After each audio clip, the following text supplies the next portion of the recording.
Jeremy Vickers Yeah, for Painless with Dr. Jasper. that's right. Well, I like to introduce myself like I always do for the new people that are coming to see us, which so far I don't think we have anybody on, but it'd be nice to come on. Yeah, I put a notification up. Yeah, all right, so maybe some people will come on.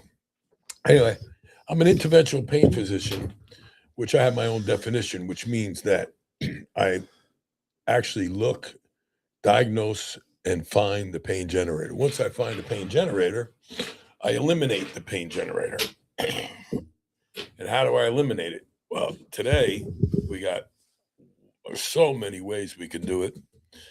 And even from the last time I was on the show, we got new ways. And that's what I'm here to tell you today. Wait, really? We got new stuff since the last show? Yeah, we got plenty of new stuff. Oh, great. I want to hear this. Yeah, I'm excited. Anyway, let's not make a big deal out of it because it might not be new. You just blew my whole thing. Right. Don't go crazy. I mean, it was a great introduction until you just said that. I can't even bullshit with you around. No, there's some new stuff, new developments, especially the fact that I don't know if people notice that, this is the 250-year anniversary. That's why I got this inaugural hat on. You see? Yeah. 1776. 1776. Now, I was around. I was in college in Colorado, Alamosa, Colorado, in 1976. That's the spirit. That's 200-year anniversary, the bicentennial. And it was weird today. There's very few people very few men that are walking around without beards. Why? Who the hell knows? I guess it's the style. The only ones you don't see with beards is some girl told them that they were ugly in a beard, or they can't grow one. I shave it off once in a while. But believe it or not, in Alamosa, Colorado, in 1976, they had a city ordinance, and you actually got to find you had to grow a beard. Now, in 76, I think I was 21 years old. I was born in 55, so in 76, I was 21 years old. Right. And I couldn't grow a great beard. I probably still can't grow a great beard, but either way, I had to grow a beard. Right. I tried to rebel it a couple of times. But they weren't going to drag you into jail or anything like that, but you got a warning. If you don't grow a beard, and then they knew who you were because it was a small town. Right. And I was a college student, so I grew a beard. And I had a good excuse to grow my first beard. I had pork chop. In high school, I had pork chop sideburns because that was a style in 1974, 73. Dude, you must have been like awesome. Yeah. Yeah, we had fun in those days. We had fun. I was a little older than most of the kids in my year, so I was like the only one that had a driver's license, and we were paying, by the way, 26 cents a gallon at the time. Wait, do they also call those mutton chops? The what shops? Mutton chops, they call that kind of No, style. but that was they called them pork chops in those days. They Pork didn't even have chops. that name yet. Maybe in England or something they had it. But anyway, did I just screw something up here? Nothing. Oh, it was flashing. I guess the connection on this one is not that bad. Yeah. The interventional pain part. I love this job.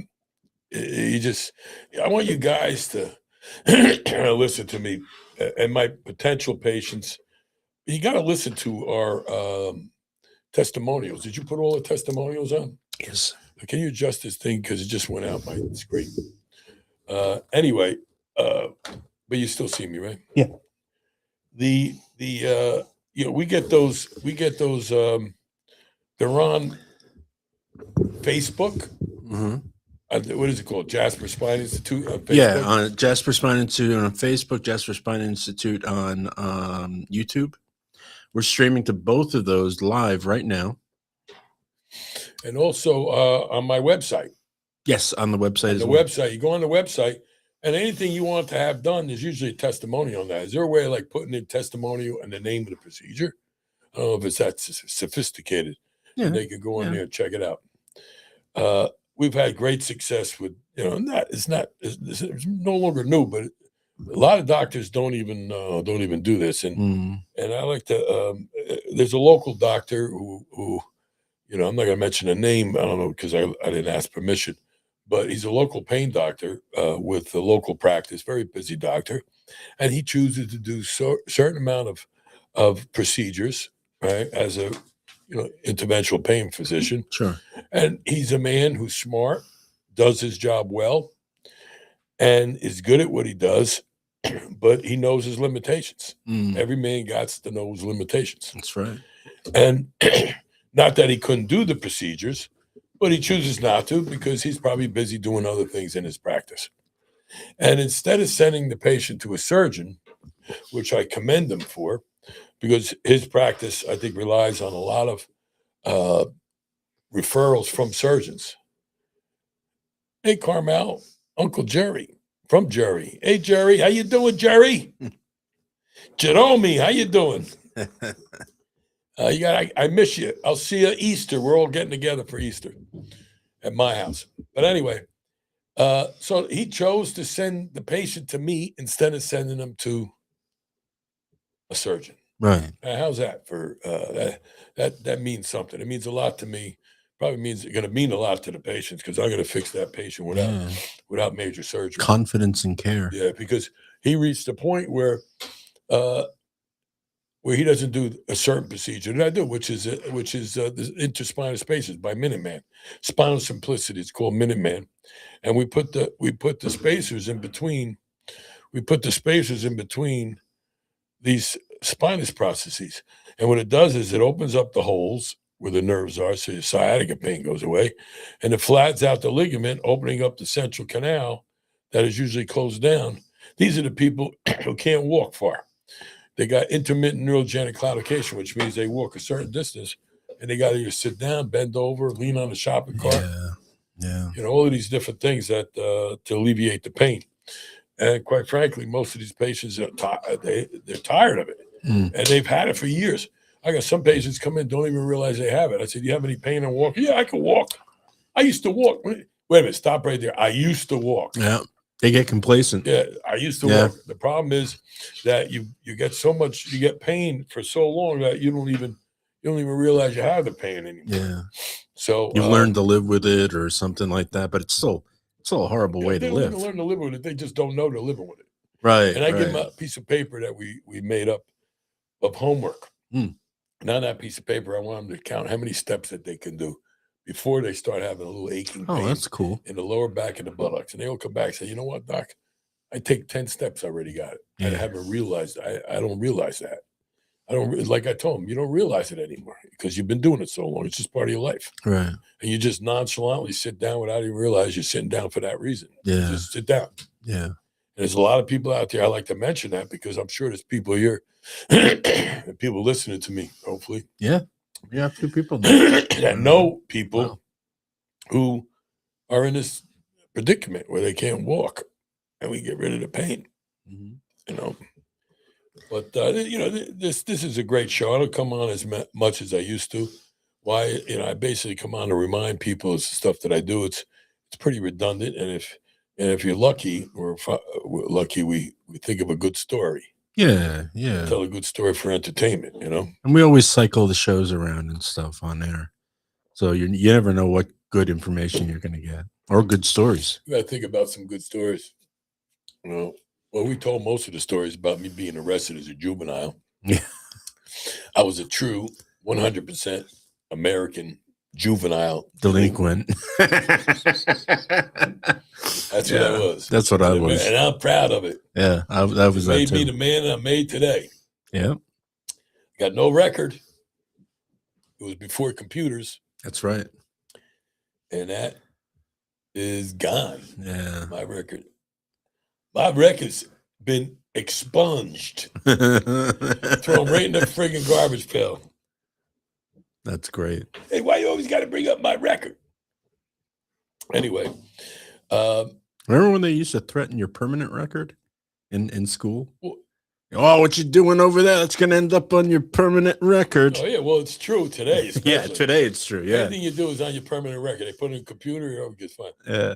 You know what's funny today?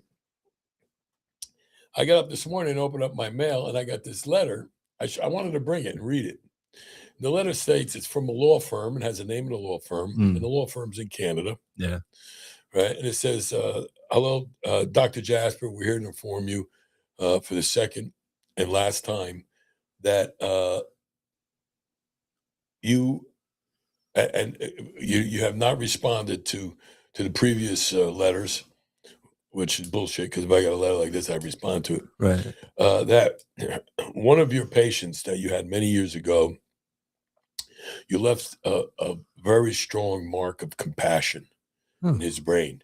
He said you had the passion and the compassion and the knowledge and the healing ability to get this patient healed in a expedited way, that the patient was discharged from the hospital much quicker. In fact, they thought he was never going to be discharged. And you, with your ability, you made such an impression on this man that secretly, before he left the hospital, he found what your name and address was, and he subsequently passed, and he left you. We left us as the executor of the will and testament, and he would like to leave you $4.7 million. And you need to get in touch with this company, that us as the law firm and all this other shit. Isn't that beautiful? I'm $4.7 million richer today. Are you kidding? Well, no, I'm not kidding. This is what they tell me, but do you believe it? No. I mean, who gets that letter in the mail? I mean, that's like it was in a letter. No, it was in a letter, like a regular letter. Right. And I get it from a law firm. It would be nice to receive $4.7 million at this time. That's like finding the pot of gold at the end of the rainbow. And of course, it would probably only last about a week in my hands. Yeah. But depreciating toys. Yeah, I have to pick up a couple more depreciating toys that I appreciate. Yeah, you do. Anyway, so you know what I'm going to do? I'm going to take a picture. I've been getting into Chat GPT lately. Right. And I'm going to take a picture of it, right, and send it to Chat GPT, and ask him, is this for real or is it a scam? And as you know, it's interesting to use it like that. Yeah. Well, they will respond to that. You know, I've done stuff. I see airplanes on the tarmac, take a picture, send it to them, and then they'll send me what they think is, it's right most of the time. Yeah.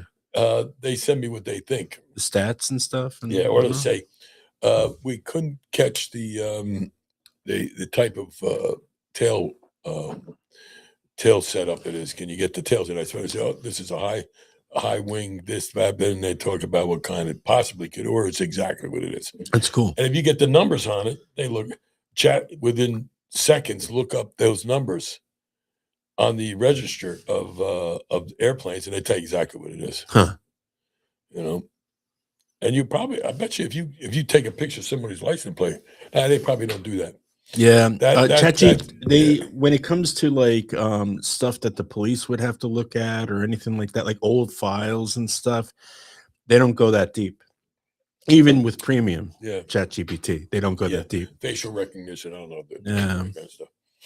But anyway, I tell you what, they Chat GPT, even my patients, they're much more knowledgeable now because they come in and they just ask about my procedure. They ask about me, and a lot of good stuff comes up. And that's what it's good for. Of course, you can't believe everything. There's a lot of stuff that you can't believe. It's not perfect. Yeah. It's like the internet that, I Googled it. That's why it's right. No, it's not always right. But anyway. ChatGPT is not always right either. When I do my research for your stuff or for mine, right, I have to, I don't have another, the camera's dead. I have to look up stuff, and I have to double check. I'll say, check your facts. and then it'll come up. Oh, thank you very much for this is what I did wrong. Yeah. So, and this is what it was supposed to be. And I'm like, okay, but that's scary. You have to make it, check its facts. And you know what? They remember everything you say too. Yeah, they do. Because I'll ask them some detail about my airplane, and they'll say, well, because you have a Aerostar 680 P, right? That normally the stall speed on that, they know exactly what airplane you have, Yeah. and they'll tell you references on that airplane. That stuff is pretty good. Yeah, because it's all there on old stuff. With mine, it's like my radio show. It'll say, "Oh, is this for your radio show?" And I'm like, "Oh, yes, it is." Okay, then we'll put it in this format, and that. Yeah. So it's learning. It's learning. So this is going to be the age of AI. This is that, there's the age of information, and then there's going back. This is the age of AI, I think. Yeah. A couple of years back, I didn't even know what AI was. Not even. Yeah. I mean, it was like Terminator. Like our science fiction wrote nightmare stories about AI, and then of course we really rushed to get it, created. Yeah. So we've been having great success. This time of the year we're not as busy as we normally are. Why? Because most of the people who I treat are down in Florida. Yeah, the winter birds. To the warm. Yeah, but they're starting to trickle back now. Yeah, they do. It's kind of early, but they're trickling back. Yeah, and I think next week is the beginning of the spring, right? Yeah. Is it March 21st is spring. So we're going to get a lot of people coming back. So that's it. I like the fact that that we can do on these patients. There's like at least 10 procedures that we can do on each individual Medicare patient. Why? Number one, it helps. And I always mention this: pain generators. People come into your office and they got back pain, but they can have back pain because of discogenic pain coming from the disc, sciatica pain from a pinched nerve, arthritis from the facet joints. Right. They can have modic changes, which is you find these and when you look at the MRIs, it's like kind of white around the above and below the disc base. And they've proven that that's painful. We get rid of that pain. Yeah. We get rid of pain from if this person has a compression fracture, we do kyphoplasty, and we replace the nucleus in the middle for discogenic pain, a radio frequency lesioning of the facet joints, decrease the inflammation of the nerve root to shrink it down to normal size. And get rid of the pain that way. That's a decrease in inflammation. That's what is transfemoral epidural. What else we could do? We can flatten out the ligament, for spinal stenosis. It's a mild paramus stenosis. With mild procedures, spinal simplicity, Minuteman. I mean, there's just so many different things. And people sometimes look at me and say, "Doc, don't you ever give up?" Well, listen, I asked you, how do you feel? You tell me you're 60% better, which, 10 years ago, that was a home run. Yeah. Do you need surgery at 60%? No. 10 years ago, people said, listen, I want to get better, so we sent you to surgery. But today we figured out how to get rid of that other 40% of the pain and almost virtually get rid of the pain 100%. And the patient's like, well, I come in like, I'm 90% better. I feel great. Thank you very much. However, I got this pain in my calf. Well, do you want to keep that pain in your calf? No, doc, it bothers the hell out of me. But that's that 10% pain that I got to say I'm 90% better. Yeah. All right, let's look at what it is. And we look at the MRI and we see they got a pinched nerve coming out of maybe 4-5 or 5S1 if it goes down to the foot. And we'll do an epidural at that level to shrink it down. If that doesn't get rid of it, we can put a spacer in between, open up the hole, or we go in there and do an endoscopic surgery and just clean up around the nerve and decompress it, and the pain's gone. Yeah, we had a patient recently I did a testimonial on that was like 90% better.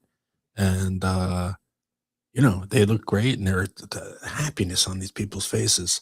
Uh, Yeah, it's that's got to be like winning the lottery when you see that. yeah, I mean they do well. They do well. Yeah, Thank God. Thank God. It's not just me, but you got to have the skills to do what has to be done. yeah, And I prove to myself and other people, and you ask anybody in my operating room, the skills that I have as far as putting the needle where it's supposed to be, operating. And I'm not just blowing smoke up my ass, but no, when people get better, and I mean you can see when I steer a needle, I put it right where it's supposed to be. Whereas a lot of doctors come in and they just can't do that. yeah. And Well, I've seen you over the years. I mean, I've been with you like over 10 years now, and I've seen you like really be passionate about anything you're into, and then you lead. So like if something comes along with your patients, even me as a patient, I'm like, yeah, he's got this covered because you're that passionate about what you do. I think the foundation has got to be there. Yeah, The ability to do what you have to do. But I don't care how good you are if you don't have the tools, or you don't have the what's the word, the technology, mm, which we didn't have 5, 10, 15, 20 years ago. That's what I'm happy about. yeah, And every time we turn around, there's new stuff that comes out. You know, and then you got to deal with, and I hate to say it, some of these companies out there that it's all about the money, all about the money, yeah, and they're run by CEOs and people who really don't have the compassion. That the price is the price, and sometimes the prices are stupid. yeah, Like you think about what they've made to help these patients. They complain about it took us 10 years to get to where we are. We spent millions and millions of dollars, yeah, and we got to make up the difference. Therefore, we got to charge you more money than you actually make on the case.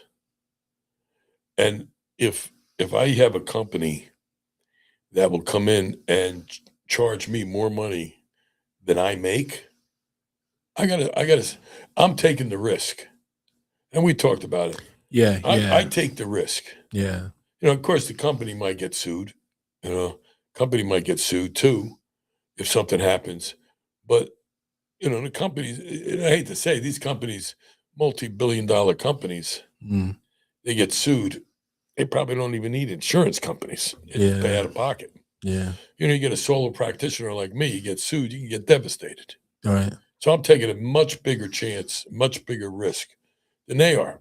And if they think that they're going to make more money than I do taking majority of the risk, it ain't going to happen. right, Especially if some of these procedures, the new ones are out there, they're not 100% convincing. And how do I convince myself that they're going to work? I got to do them.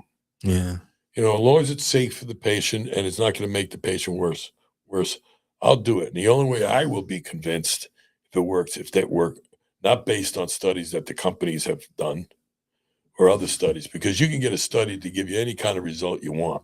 mhm. I don't care who you are.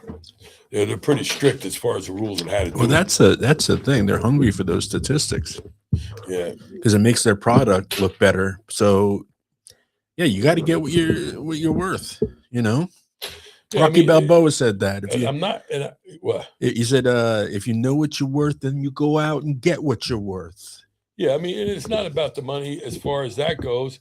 It's about taking care of the patient, and I would probably sacrifice losing some money if I really thought it would help the patient. Right. But they didn't even give me a chance. I even said, "Listen, I'm not going to name the company. I'm not that much of an asshole, but I should really because they pissed me off. Yeah. But I think they'll be back. They'll be back because I listened in on a little bit of this, and yeah, no, you were 100% right in Yeah. everything. Yeah. I mean, the main thing with the coup de grace that I threw them out of my office, basically, I was semi-polite about it, was the fact that we came to a decision and an agreement on, all right, they're not going to charge me more. They're going to be even. But then they put stipulations on it, saying you have to do a certain amount of cases. I don't need these pressures. They're saying I got to do a certain amount of cases in a certain amount of time. Yeah. Oh, you know. Again, forcing for that statistic. I don't want that pressure, and I'm not going to do unnecessary procedures. Yeah. It is what it is, you know. And I told him, I said, listen, I will be doing more procedures after I do a certain amount of procedures, and it proves to me that's going to work. So I'm doing a skeleton amount of patients, low number of patients until I get results. And the patients are well aware of the fact that this is a relatively new one, and I'm not convinced of it. I can give them the studies, and these volunteers come up. Yeah. Right. And then they're putting pressure on me. The fact that I didn't get my quota. That right there, I was going to quit. Quotas, yeah. Yeah, I don't do quotas. I'm not with patients. That's yeah, I don't do quotas because as soon as you do quotas, you start to cheat a little bit. Yeah, yeah. And I don't want to be, which I would never do. You wouldn't do that. But I don't even want to be tempted. Right? Yeah. I don't want to be put in that position of stress. Right. Right. So that right there, I marked the big mark against them, and I said, this is relationship's not going to last. They think they're the only game in town. Yeah. And then what happened was on January 1st or 15th, whenever the hell the date was, they the amount of money that they pay for the procedure, Medicare, dropped $3,000. Dropped $3,000. And guess what? They expected me to absorb that. Now I'd be making even that much less. Yeah, yeah. They don't come down with the price. They wanted me to lose $3,000 on that. When we're talking, $3,000 sounds like a lot of money in procedures. Well, they charge a lot of money. Right. And you're talking at a pop. So each time you're losing that much money. Yeah. Yeah. And I said, listen, and it happened to me with another company, which subsequently, because I left them, went out of business. Right. Because a lot of people respect my opinion. And when they call me up and ask me about a company, I'll tell them. Sure. I'll tell them the truth, about what happened. And they refused to come down. I said, listen, I'm an easygoing guy. I'm a pretty reasonable guy and honest. Yeah. And what's the other word? And fair. Fair. I'm willing to take a hit. But I say you take a hit for $3,000, you come down $3,000 in the price. I mean, $1,500 in the price, and I lose $1,500 because they give me less $1,500. Fair. So you lose $1,500, I lose $1,500. That isn't that fair? Yeah. Oh, we're gonna have to get back to you with the company. You're gonna go talk to you. And then they said no. They're not gonna. I said, get that son of a bitch on the phone. Yeah, yeah.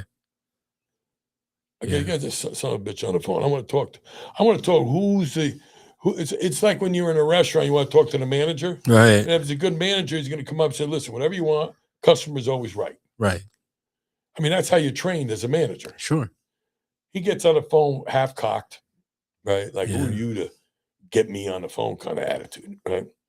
And I told him, I said, listen, I think I'm pretty reasonable. And he said, and by the way, you didn't meet your quota. I said, don't talk quotas.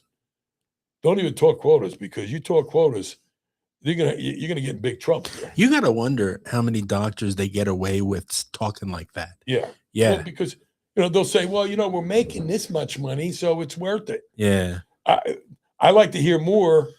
Well, it's really helping the patient. Right. And it's worth it. You know what I mean? But because they can make any old thing. Yet. Yeah. I mean, we haven't got that, so I can't use that. Yeah. Right now. Yeah. So you had the nerve to first throw that in my face, right? About the quota. And I said, listen, I don't have to explain it to you. I already explained it to your reps. That response, you find out from your reps. And he goes, all right, let's say we did come down with the price. Because they can. Let's say we did come down with the price. And all of a sudden, you get paid by a commercial insurance, 10 times more money you get paid by Medicare. Are you going to pay us more? I said, are you serious? Are you serious asking that question right now? Right. I said, first of all, traditional commercial insurance don't pay for it, number one. Yeah. And you know that. And now you're asking that stupid question. I am done here. Yeah. I am done here. And I'm going to refrain from using profanity. Right. I'm just going to hang up on you out of respect for myself. Yeah. Clunk. That was the end of it. Can you imagine he brings up that shit? Companies like this, the patients aren't on their minds at all. They're not even thought about. It is that bottom dollar. It is. Well, I mean, that's what they're out for. Sure. Of course, they come out theoretically to help patients. I mean, if you're making, but they're business people. They're not caretakers like me. Yeah. Caretakers. One of our downfalls is that we got to help people. Right. Sometimes we help people we shouldn't help. Yeah. In other parts of our life. Yeah. You want to fix people. And that's good to a certain extent. But sometimes you can't fix people who don't want to be fixed, which is a whole new conversation. What were you saying about where I made you forget? I can't get over how nice my hat is. What do you think? Yeah, it looks really good on you. I bought one for Felix too because I know he's into this stuff. That's it, Felix. You out there? Yeah, so we got some people living. Felix, where the hell's Felix? No, he's not. He didn't write anything yet. We had the beauteous Maria Jasper. Neil Calazzo. Good morning. He emailed me, huh? Yeah, he emailed you about his X-rays on his foot. He says he might be the issue. He was asking you to take a look. So right. The beautiful Carmel and the beautiful Maria. Nothing to do? Yeah. How's Jerry? You should call in. I like to talk to Jerry on the phone. Yeah. We're all set, right? Never miss a comment. Click on. Yeah, we're running out of things to talk about. My podcast. I asked one of the local restaurants. I like asking local restaurants, especially if they're good, like Cordy's in Bricktown. Dominic, he wanted to come today, but he got sick and he couldn't make it. But we're going to have him on here. And a few other people. Hey, Vincenza. Vincenza says she took snapshots of you here. Guys, doesn't that shirt look great on him? That hat, that shirt. Come on. Yeah, there he is. 70 years old. I even had a new haircut today. Rosalie gave me a haircut. Well, I'm getting one tomorrow. I'm going to get this monster beard figured out too. I'm going to somebody to shape it for me, It does that good. The guy that Philip uses. Oh, really? Good job. But he I don't know if he shapes the thick ones like that. Yeah. He just shapes it down. I just don't know what to do with it. Trim mine a little bit. All right. But Vincenza, how's it going down there in Vero Beach? I'm going to fly down there and land in that airport for a nice plate of Vincenza spaghetti sauce. Kat, she says, I was going to say he looks extra buff. And yeah, he does. It's the shirt. Yeah. I bought this shirt, since we're on the conversation. Sure. I bought this shirt in 2005, strolling down, I forget the name of that street, if anybody, in Miami, where they got all the stores. Right. And I went into Affliction. I just remembered the name of the shirt. It's called Affliction. Huh. And I went in there, and I loved the shirt. Right. I love the shirt. And the guy said, I said, how much? He goes, $100. In 2005, $100 shirt. It's a T-shirt. Yeah. But he said, well, this is designer. It'll last a long time. Guess what? Still looks good. And it's 21 years old, this shirt. I had to mention my shirt today. Sure. Hey, and there's the website is pumping here. We got for that shirt and other products they've made. Affliction. Oh, it is? Yeah. You can go to afflictionclothing.com and browse their they are not a sponsor, by the way. If they want to be a sponsor, they can be. Well, I tried about 5 years ago. I tried to buy a couple more designer shirts like this, but they just don't fit the same way anymore. I mean, this one fits good and makes me look better. Kat says, I wear my Affliction shorts. Nice. And she's got shorts. Yeah. Sorry, shirts, she meant to say. Shorts? Yeah, she's doing voice to she's doing voice to text. I guarantee it. Okay. Yeah. All right, so we got to talk a little bit about what we do again. I think we're running out. As far as What else? I think people know what you do. So when we're on the show and we're just having a fun conversation, still, yeah, we got family on now. We got family. Look at this. We got Carmel. She says, wonder what happened to Big D. Oh, remember Big D? Yeah, he disappeared. Yeah, he used to watch us all the time. He's a difficult patient as far as, he's got a lot of stuff going on. And when I talk about pain generator this morning, he's a perfect example of somebody who has almost every pain generator. Yeah. And good guy. We've helped him, but he's never going to be 100%. Just like, most patients will not be 100%. Right. You gotta, it's lifestyle. What you've been through. Me today, this week, I had my thumb was killing me. I could barely use my hand. I put a brace on it, and today it feels good. Yeah, me with my arthritis, it was my pinky this week. It just felt like right here. It was awful. Yeah. I'm probably going to give myself a shot of PRP, PRGF, they call it, right? PRGF, yeah. Yeah, it's a platelet-rich plasma, and we had the company in here. And he talked. Oh, yeah, he did. Yeah, he explained the whole thing. That's on our archives. You can go check that out. PRGF. Yeah. And I did it on this thumb a year and a half ago, and it's still good. It's starting to get a little painful, but, it doesn't hinder me from doing this. This one actually, on Wednesday, I was trying to take the tip of the needle off the hub. I didn't have enough pressure. It hurt so much by just squeezing it, I couldn't do it. Yeah. I had to grab and do it with the other hand. And I said, this is going to affect my ability to do work. And I put the brace on it, went to bed, took 2 Tylenol, woke up, it was already 50% better. Yeah. And then the next day, Thursday, I did 25, 30 injections with no problem. It was painful. Yesterday was better. Today's even more better. And but nevertheless, I'm going to give myself a shot of PRP next week, and I'm going to give just for the hell of it. This is starting to come back because I'll have extra. So I might as well stick it somewhere. Sure. And it works. I probably about 2 weeks ago, not even a week ago, I did my leg exercise. I did some free squats, no weights.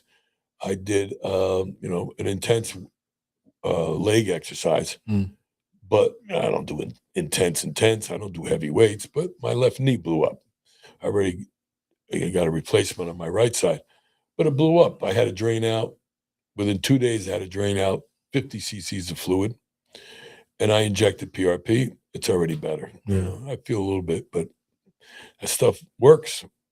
Listen, it's got to mean something if the doctor is injecting himself. Right. With the medication. Yeah. And guess what? Guess who pays for this? Me. You. Because insurance companies don't pay for it. I don't know why. I know why, because they don't want to pay for anything. It's like the Italians. Do you know why Italians don't like Jehovah's Witnesses? Why? Because they don't like any witnesses. Very nice. I like that. And that's an old joke. Yeah. It's like the insurance company. You know why the insurance? Doc, why doesn't the insurance pay for this? Because they don't want to pay for anything. It's the same. It's basically the same thing. All they want to do is collect the premiums, and if there is any way of him not paying for it, like for example, how stupid is this? There must have been an executive committee in the insurance company of Medicare, and they made I guess what they call as an executive decision that starting January 1st this year, they will no longer pay for anesthesia for patients getting epidural injections. I got some patients that you can't even show them a needle without them passing. Yeah, out. you do. Yeah. You got a lot of patients like that. It used to be years ago, they didn't pay for it except for patients that were treated for anxiety, depression, some kind of, negative affect disease, psychological disease. If you could prove like they're on medication, have been treated for it, then they'll pay for it. Right. They don't even do that anymore. They say, these people that have mental illness can't even have it. Right. So it's like weird. I fell asleep watching Rodney Dangerfield last night. Rodney Dangerfield. That means it was, which movie was that? It was actually just a collection of. It was like Rodney Dangerfield does 100 jokes, so it's a whole bunch of clips of him just going bam, bam, bam, bam, bam. Very funny though. Yeah. This is the one thing. Oh, I saw this woman that was so fat. How fat was she? She was so fat when I hit her. She asked me, "Why didn't you go around?" And I said, "I didn't think I had the gas."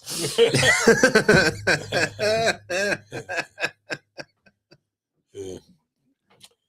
All right. Yeah. So we talked a little bit about, based on my history, Sure. on how we could treat it. But that's fascinating though, seeing a doctor, hearing about a doctor treating himself and what he has to go through, and how exactly the same it is for the patients. They have to go through all the same rigmarole that you do. Yeah. Yeah. Certain people are telling me that I charge too little for the patients for PRP, PRGF. But you got to think about it. I'm never gonna make a killing unless you really overcharge the patients. I mean, you go to Manhattan, they're charging $3,000, $4,000, $5,000, $6,000 for a shot. Yeah. Right. And some people still think that's the only place. Miami, same thing. Yeah. You go to certain big cities, same thing. And I charge I think it's $750 a shot. If you need two of them that the company sells me a bigger kit for less money, so it might be $1,000. But the amount of money for the kits and the amount of money I make, it's like I'm not making any money anyway. So I come to terms with it. And these are patients that usually I've been treating them for, with epidurals. Maybe I did their spacer, maybe I did this, did that, and they've been my patients for years. So they're basically almost like family. Yeah. So I charge them. I'm not going to charge them a lot of money. I'm not going to make much money. It takes me to do an injection. It might take me 30 seconds. So it's not like, I'm really putting myself out. I'm good at it. I got the right stuff. I got ultrasound. I got X-ray guidance. So it's done with precision. And, and we're in Ocean County. Right. Who the hell is going to pay a lot of money in Ocean County? Not too many people. No. I mean, they don't even pay. They pay us less money. The insurance companies pay us less money in Ocean County than they do in Monmouth, which is 10 minutes away. Yeah. And so many of those seniors that live all around us are on fixed incomes, I mean, they're not going to be able to afford too much. Yeah. And there are some procedures that I do that I got to charge them like $2,500 extra, because that's how much I have to pay for the instruments that when I'm done doing it, I gotta dispose of them. I gotta throw them away. They're disposable instruments. Right. But I do it anyway. I'm never gonna be one of those rich guys, but I feel good about myself. Yeah, you feel good about yourself. You're helping a lot of people. And I was just thinking that it was really great hearing you talk about the companies and how, the arguments you're having, because all of that is happening between patients. So like when patients are sitting in the waiting room thinking, what the heck is going on? You're still working for them, trying to get it so you can do these great procedures for them, but this is what's going on behind the scenes. Some people think, what are they doing back there? Playing volleyball? No, they're doing like really pivotal work. I hate that. When we talk insurance, especially with the patients. Yeah. It gives me anxiety. Yeah. I know it does. I know it does. All right, so right. What else? What do you want to talk about? Has anybody got any questions? Yeah, that would be great. Nobody's got any questions. None of these people have any questions. You can also call us here in the studio if you want to ask that question. Yeah. It's on the screen. It's 609-389-8695. It's right up on the screen right now for those of you watching us right now live. Tomorrow morning from 7 to 8, this will be broadcasted on WOBM 92.7. So we hope you want to listen right before church or something. It's great. It's a great show to listen to. Yeah, I heard we were on WOB 92.7. Yeah. We're on our way out to grab a bite to eat last night at a really good restaurant. Lubrano's Trattoria. It's in Wall, right by the ShopRite. I think it's off of 34 and 70. Yeah, around there. Yeah. The guy's name is Dominic. Great food. We had great food last night. The the clams, the reganata, tasted just like Rosa said, just like Maria's, my sister's. Huh. And we had this great. They had a dish, a special, which was called. It wasn't called anything specific, but it was made with kind of linny beans, those white beans, you know. Cannellini beans, yeah. Yeah, and it had Chilean sea bass, and the small vongole, the small clams, and it was made with like a soupy sauce, right, with a little bit of red tomatoes. And I was like, that sounds good. Can you put it on spaghetti? She says, yeah, we'll put it on spaghetti. So they put it on spaghetti. It was pretty good. That's great. And they made it very good, very good. Hey, my birthday was yesterday. Okay, happy birthday! Thank you, man. Happy birthday to you. Happy birthday to her. That's enough. Of the singing. That's enough. All right. Yeah, let's not go crazy. Well, how old are you? I'm 52. 52. You were born in 1973. 74. Yeah. You were born the year that I graduated high school. Yes. You were born the year that I turned 18. The year that I retired from being a juvenile delinquent. So I was officially. I was still in training to be a juvenile delinquent. Yeah, you were born the day that around the same year that I was no longer considered a juvenile delinquent. I remember the first time I had to go to probation. I had to go see my probation officer. Oh yeah, I can remember the building was on Passaic Street. Thanks, Vincenzo. Thanks, Kat. Wish me a happy birthday. Passaic Street in Passaic. I think it was me and Dave Byerly had to go. No, Dave Byerly, he got arrested with me. You met Dave Byerly? I'd know him by his face. He was my best friend in junior high school. Yeah. And then I must have met him. We were forced to stop hanging around with each other because we kept getting in trouble all the time. Oh, yeah. Bad influences? Yeah, we just. Who's the bad influence? Well, we were probably both bad influences. We were bad influences on each other. Yeah. Because we were great friends. Right. And we went out with the same girls in those days. And we were very popular. The two of us were very popular in high school. I think we were like, of course, this doesn't reflect the ability of me to do good pain medicine. Right. None of this. I just wanted to get that on the record. This was another person. This is what brought me to the man I am today. That's right. We used to cut school at 15 years old. Because in Jersey, it was 18 years old for the drinking. Right. And in New York, it just turned 21. So what's good about that is in New York, they didn't know, nobody was really could tell whether you were 18 or 21. Right. 21, you could tell, all right, you're 21. But now they're 18. Everybody looks real young at 18. So whether you're 15 looking a little older or 21 looking a little younger, it's hard to tell. So, and they never really asked for identification. I was going to ask that. Yeah, they asked for identification. They started pushing that more during my time, during the disco years. They started. Anyway, we used to get in a bus. Disco's not dead. Passaic. Yeah, and we used to take the bus to Manhattan, and then take a subway. I think it was a subway. I think it didn't make it. Went to the Village, and we went to this go-go bar called the Purple Onion. And we used to hang out there. Have a few drinks, and then we all made sure we got home at the same time we would normally get home from school. Right.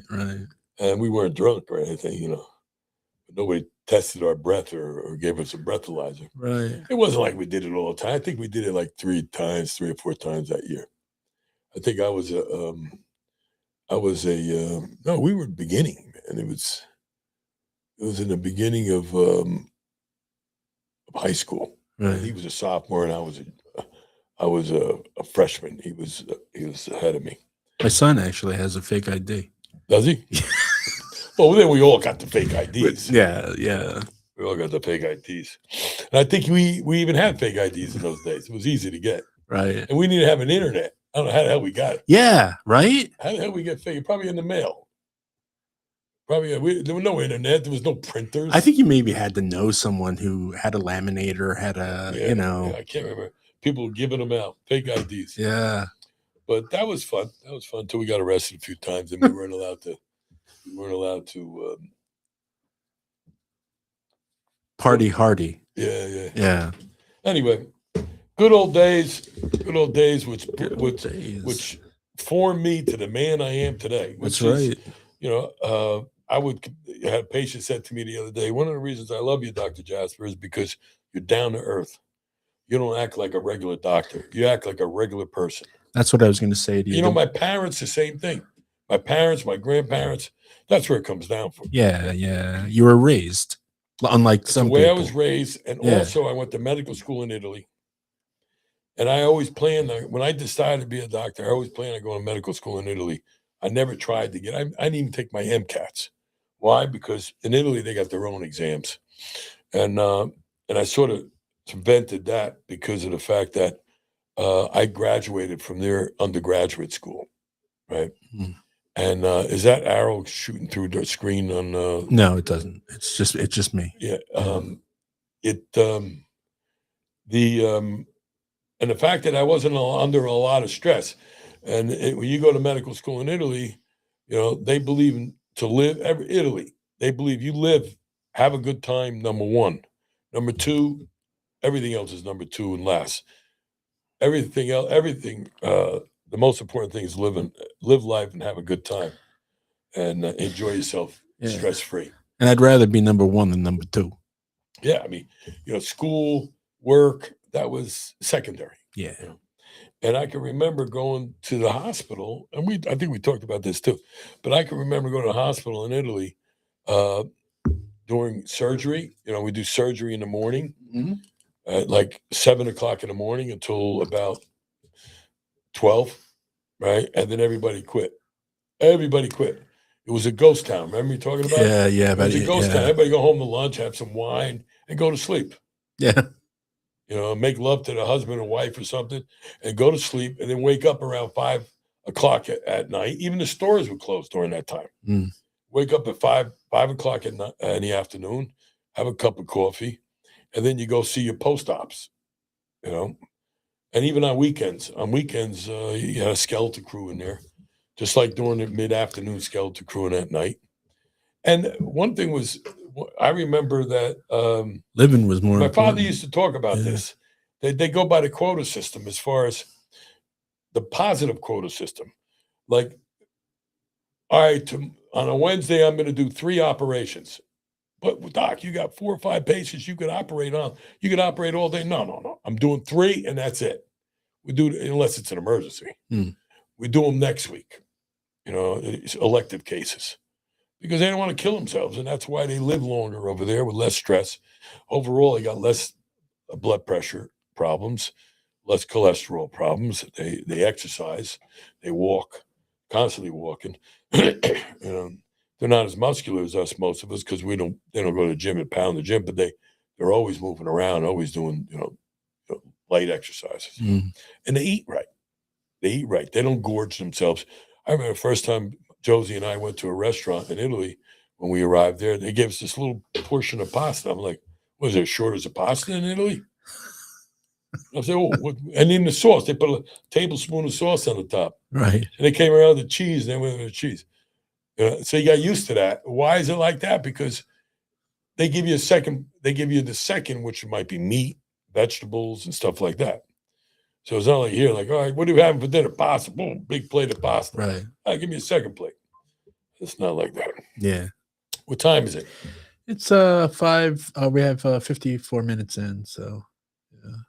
So, it's 11:05. Yeah.